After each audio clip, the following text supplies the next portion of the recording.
La ilaha illallah.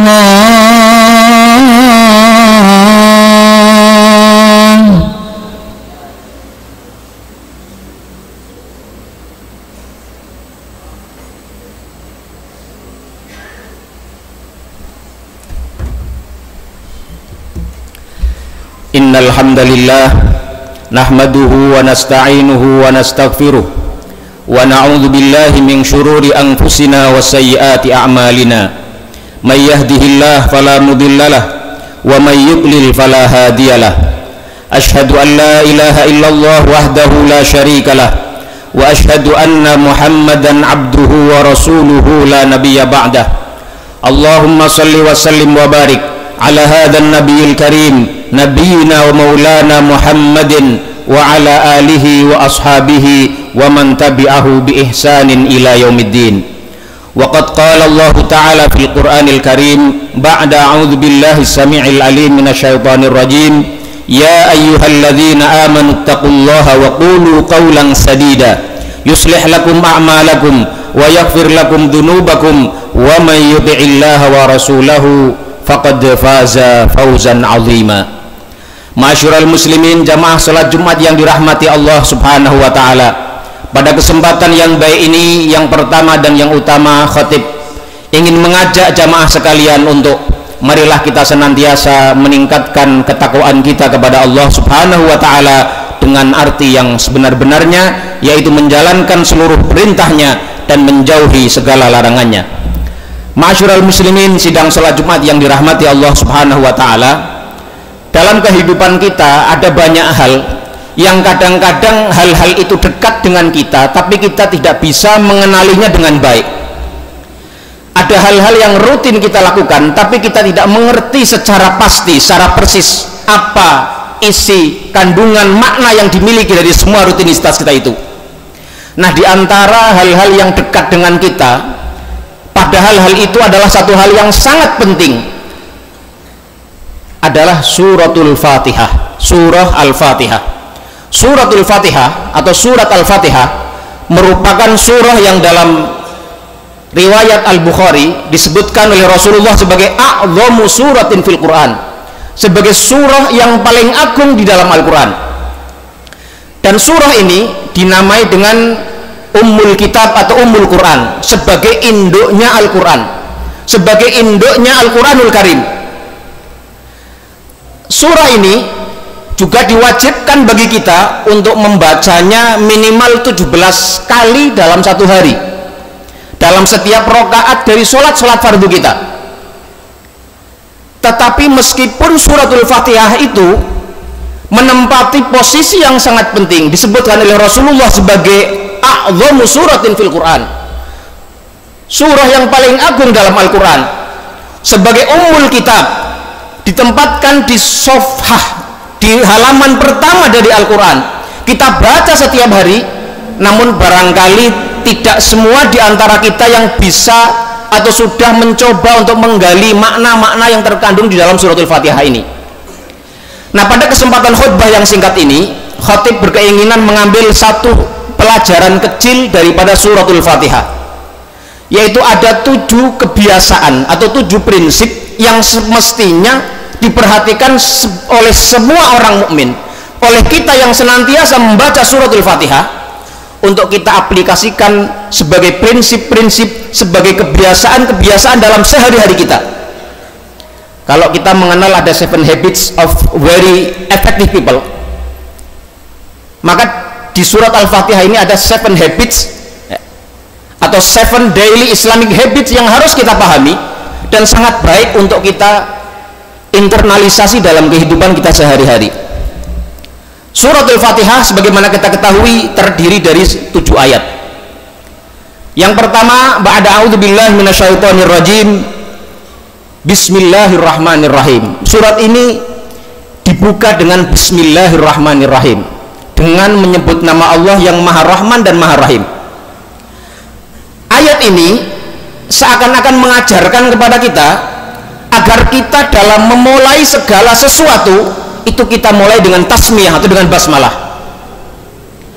Ada beberapa hadis yang diriwayatkan dengan jalur yang berbeda-beda. Namun para ulama banyak berbeda pendapat tentang status atau derajat hadis ini. Ada yang mengatakan hasan, ada yang mengatakan dhaif. Di mana Rasulullah SAW diriwayatkan beliau bersabda, kullu amrin dzibalin la yubda'u bi bismillahirrahmanirrahim fahuwa aqda, atau dalam riwayat lain fahuwa ajzam, atau di riwayat lain fahuwa abtar, bahwa setiap segala suatu perbuatan yang penting yang tidak dimulai dengan bismillah maka dia abtar, aqda atau ajzam, ay naqisul barakah. Jadi kalau kita melakukan satu perilaku, satu perbuatan, satu aktivitas yang tidak kita mulai dengan nama Allah, tidak kita mulai dengan basmalah, tidak kita mulai dengan tasmiyah, maka dikhawatirkan amal perbuatan itu bisa menjadi amal perbuatan yang kurang barokahnya. Makanya Al-Imam Ibnu Battal dalam syarah Sahih Bukhari beliau mengatakan bahwasanya kalau kita membaca basmalah sebelum memulai aktivitas kita, itu disitu adalah kita mendapatkan dua hal.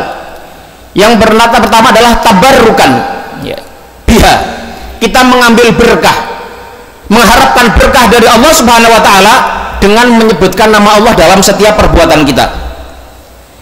Kemudian yang kedua, dengan basmalah itu juga istisyaran annallaha ta'ala huwal mu'inu ala zalikal amal wal muyassir lahu.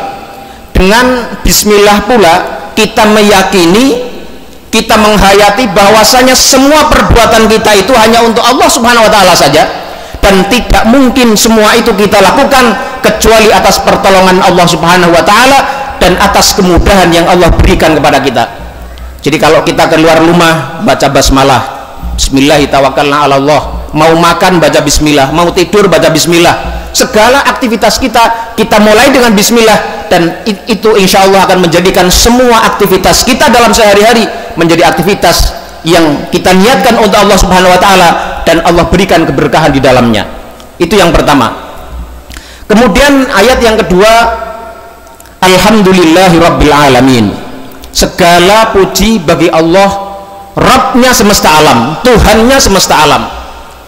Dari ayat ini kita bisa mengambil ibrah, mengambil pelajaran bahwasanya dalam kehidupan kita sehari-hari kita perlu mewarnai kehidupan kita dengan kesyukuran kepada Allah Subhanahu wa Ta'ala. Kita senantiasa bertahmid kepada Allah Subhanahu wa Ta'ala, kita senantiasa memuji Allah Subhanahu wa Ta'ala. Rasulullah SAW dalam sebuah riwayat hadis yang hasan beliau mengatakan, man asbaha minkum mu'afan, man asbaha minkum aminan fi sirbihi wa mu'afan fi jasadihi wa indahu qutu yaumihi faka'annama lahu hizat lahu dunya bihadzafiriha. Barang siapa yang pagi-pagi bangun tidur kok dia mendapati rasa aman dalam dirinya dan keluarganya, mu'afan fi jasadihi, tidak ada penyakit yang mengganggu dia, wa indahu qutu yaumihi, dan hari itu dia tahu ada sesuatu yang dapat dia makan, ada sesuatu yang bisa dia jadikan sebagai asupan makanan bagi dia, faka'annama hizat lahu dunya bihadzafiriha, maka orang yang seperti ini itu sebenarnya sudah seperti orang yang diberikan dunia dengan segala isinya. Jadi dari hadis ini Rasulullah SAW ingin mengajak umatnya untuk senantiasa berpikir positif, memiliki getaran vibe yang positif, yaitu dengan cara setiap hari bersyukur kepada Allah Subhanahu wa Ta'ala, memuji atas segala hal baik, nikmat yang Allah berikan kepadanya. Dan salah satu cara kita untuk mudah bersyukur itu adalah dengan melihat sesuatu yang lebih rendah dari kita. Unzuru ila man huwa asfala minkum wala tanzuru ila man huwa fawqakum fa innahu ajdaru alla tasdaru ni'matallahi alaikum. Lihatlah hal-hal yang lebih buruk dari apa yang engkau alami saat ini. Lihatlah orang yang lebih rendah darimu saat ini. Lihatlah keadaan yang tidak lebih baik dari keadaanmu saat ini. Dzalika ajdaru alla tasdaru ni'matallahi alaikum. Yang demikian itu adalah lebih baik bagi kalian, lebih mudah bagi kalian untuk bisa menghargai nikmat Allah kepada kalian. Jadi makna yang kedua atau kebiasaan yang kedua yang perlu kita upayakan dalam sehari-hari kita adalah senantiasa mewarnai kehidupan kita dengan syukur kepada Allah Subhanahu wa Ta'ala. menghiasi hidup kita dengan hamdalah, memuji Allah Subhanahu wa taala. Kemudian yang ketiga, Ar-Rahmanir Rahim. Di sini ayat ini menegaskan bahwa Allah Subhanahu wa taala memiliki sifat Rahman dan Rahim. Maha penyayang. Wa rahmati wasi'at kulla syai', kata Allah Subhanahu wa taala dalam surat Al-A'raf. Dan rahmatku itu mencakup segala hal. Kalau kita mendapat musibah, itu pasti ada rahmat Allah di situ. Kalau kita mendapatkan ujian, pasti ada rahmat Allah di situ. Persoalannya kita tahu atau tidak di mana letak rahmat Allah bagi dia. Kenapa? Karena wa rahmati wasi'at kulla syai'. Segala sesuatu itu mendapatkan rahmatku, kata Allah Subhanahu wa taala. Nah, kalau kita meyakini itu dan faham tentang makna ini, sementara Allah Subhanahu wa taala memiliki rahmat dengan Rahman Rahimnya kepada semua makhluknya, maka alangkah tidak tahu dirinya kita kalau kita tidak mau memberikan rahmat kita kepada orang lain. Dan Rasulullah SAW dalam satu hadis beliau mengatakan, irhamu man fil ardi yarhamkum man fis sama. Berilah kasih sayang oleh kalian semua kepada orang-orang yang di sekitar Anda. Bahkan jangankan orang, binatang pun hendaknya mendapatkan rahmat kita. Kita semua pernah mendengar bagaimana ada seorang perempuan masuk surga gara-gara memberikan air kepada seekor anjing. Lantas pahala sebesar apa yang mungkin kita dapatkan kita memberikan air kepada seorang manusia? Maka berilah rahmatmu, berilah kasih sayangmu kepada orang di sekitarmu. Dengan itu Allah Subhanahu wa taala akan memberikan rahmatnya kepadamu. Irhamu man fil ardi yarhamkum man fis sama. Tebarkanlah rahmat, tebarkanlah kasih sayang, tebarkanlah manfaat di muka bumi, maka Allah Subhanahu wa taala yang ada di langit, dia akan memberikan rahmatnya kepadamu. Prinsip atau kebiasaan ketiga yang kita pelajari dari suratul Fatihah adalah senantiasa menebarkan manfaat dan kasih sayang kepada orang di sekitar kita. Yang keempat, Maliki Yaumiddin. Dialah zat yang menjadi raja. Kalau kita bacanya Malik dengan pendek, raja. Kalau Malik panjang itu adalah yang memiliki. Dialah zat yang merajai dan memiliki hari akhir atau hari pembalasan di hari kiamat nanti. Dari ayat ini kita bisa mengambil satu pelajaran, bahwasanya kehidupan kita sehari-hari hendaknya kita membiasakan satu prinsip untuk senantiasa berorientasi kepada hari akhir. Kita semua paham pada sekali kita hidup, maka kita nanti akan hidup selama-lamanya di hari kiamat. Manusia itu senantiasa, semua orang yang hidup di muka bumi itu pasti mengalami 4 fase. Yang pertama kematian tidak ada, kemudian kehidupan, kemudian kematian, dan yang ketiga, yang terakhir, yang keempat adalah kehidupan selama-lamanya. Jadi manusia itu selalu diawali dengan kematian dan diakhiri dengan kehidupan. Kaifa takfuruna billahi wa kuntum amwata fa ahyakum tsumma yumitukum tsumma yuhyikum tsumma ilaihi turja'un, dalam surat Al-Baqarah. Jadi setiap manusia itu dimulai sejarahnya itu dari kematian dan diakhiri dengan kehidupan, yaitu kehidupan di hari akhir. Nah, kalau kita sudah paham dengan makna ini, maka kita perlu membiasakan diri untuk senantiasa berorientasi kepada akhirat. Kalau kita di dunia ini menghadapi orang-orang yang tidak adil kepada kita menghadapi orang yang kadang-kadang kita berbuat baik kepadanya, dia tidak mau berterima kasih kepada kita yakin bahwasanya ada hari akhirat di mana Allah Subhanahu wa taala akan memberikan pembalasan yang seadil-adilnya. Disitulah kita akan merasa tenang dan kehidupan kita menjadi nyaman. Kebiasaan yang keempat sekali lagi adalah berorientasi kepada akhirat. Yang kelima, iyyaka na'budu wa iyyaka nasta'in. Kepadamulah ya Allah kami menyembah dan kepadamulah kami mohon pertolongan. Yang menarik jamaah rahimakumullah, kata kerja pertama yang disebutkan dalam mushaf Al-Quran kalau kita buka itu adalah kata na'budu, menyembah kepada Allah Subhanahu wa taala. Ini sejalan dengan perintah Allah, wa ma khalaqtul jinna wal insa illa liya'budun, dan tidaklah aku ciptakan jin dan manusia kecuali untuk menyembah kepada kata Allah Subhanahu wa taala. Jadi yang kelima, orientasi hidup kita harus kita senantiasa menjadikannya sebagai ibadah. Dan dalam konteks itu kita memohon pertolongan kepada Allah Subhanahu wa taala, berdoa kepada Allah Subhanahu wa taala, nasta'in. Kita minta tolong kepada Allah, berdoa kepada Allah untuk senantiasa membimbing kita, memberikan taufiknya kepada kita agar kita menjadi orang-orang yang senantiasa beribadah kepadanya. Yang keenam, ihdinas siratal mustaqim, tetapkanlah kami ya Allah dengan hidayahmu di jalan yang lurus. Kata ihdina itu bisa dimaknai ihdina, berilah kami petunjuk. Kalau bagi orang yang sudah mendapat petunjuk, maka maknanya adalah tetapkanlah kami dalam petunjuk itu. Dari ayat yang keenam ini kita mengambil pelajaran bahwasanya satu kebiasaan penting dan satu prinsip penting yang perlu kita jadikan pedoman dalam hidup kita adalah senantiasa berupaya untuk menjaga konsistensi kita dalam beramal, istiqomah kita dalam beriman dan beramal kepada Allah Subhanahu wa taala. Dan kemudian yang terakhir, yang ketujuh, siratal ladzina an'amta 'alaihim ghairil maghdubi 'alaihim waladdallin, amin. Jalan yang lurus adalah jalannya orang-orang yang engkau berikan nikmat kepada mereka. Mereka semua sudah berlalu.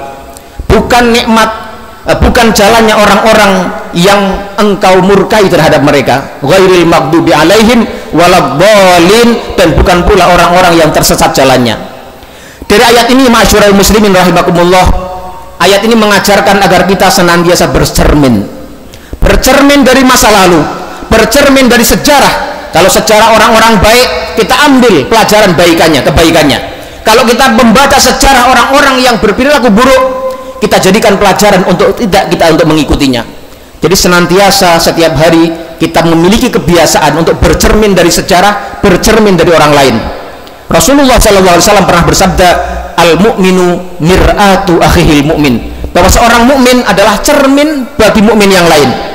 Kita melihat saudara kita melihat teman kita melihat kolega kita, mereka adalah tempat kita untuk bercermin, menguji sejauh mana kebaikan yang kita lakukan dan sejauh mana keburukan-keburukan yang mungkin kita bisa lakukan.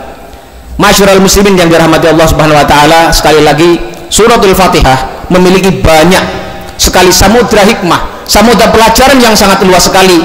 Namun pada kesempatan kali ini saya hanya mengambil satu sekelumit saja dari hikmah pelajaran dari surah Al-Fatihah, yaitu kita ada 7 kebiasaan atau 7 prinsip yang layak untuk kita jadikan sebagai pedoman dalam kehidupan kita sehari-hari. Yang pertama, sekali lagi, adalah senantiasa memulai dengan bismillah. Kita niatkan seluruh aktivitas kita karena Allah Subhanahu wa taala dan tidak terjadi kecuali karena pertolongan Allah Subhanahu wa taala. Yang kedua adalah kita hiasi sehari-hari kehidupan kita dengan alhamdulillah, bersyukur kepada Allah, memuji kepadanya. Yang ketiga, kita terbarkan kebaikan, rahmat, kasih sayang kepada orang lain. Ar-Rahmanir Rahim, Maliki Yaumiddin, hendaklah semua aktivitas kita jadikan orientasi kita untuk kehidupan di akhirat nanti pada hari pembalasan.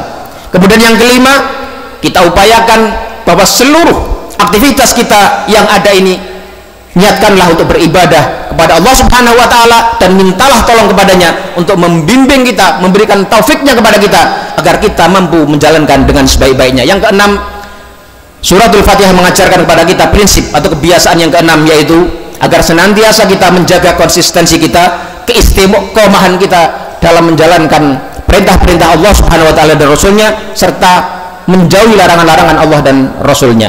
Dan yang terakhir, yang ketujuh, marilah kita senantiasa bercermin dari sejarah dan bercermin dari orang lain, bercermin dari orang-orang yang ada di sekitar kita. Aqulu qauli hadza wa astaghfirullah li wa lakum fastaghfiruhu innahu huwal ghafurur rahim.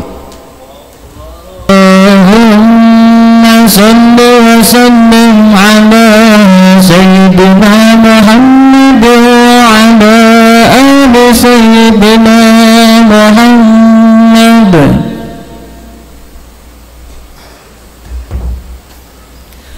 Alhamdulillahi wa kafa, wassalatu wassalamu ala rasulihi alladhina astafa wa ala khatamihim al-mujtaba nabiyyina wa maulana Muhammadin wa ala alihi wa man ihtada bihadyihi wastanna bisunnatihi min ahli sidqi wal wafa.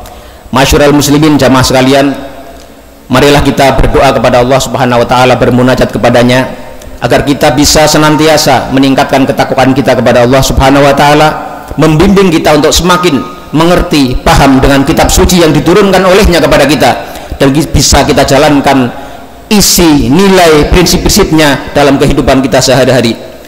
Innallaha wa malaikatahu yusholluna 'alan nabi ya ayyuhalladzina amanu sallu alaihi wa sallimu taslima.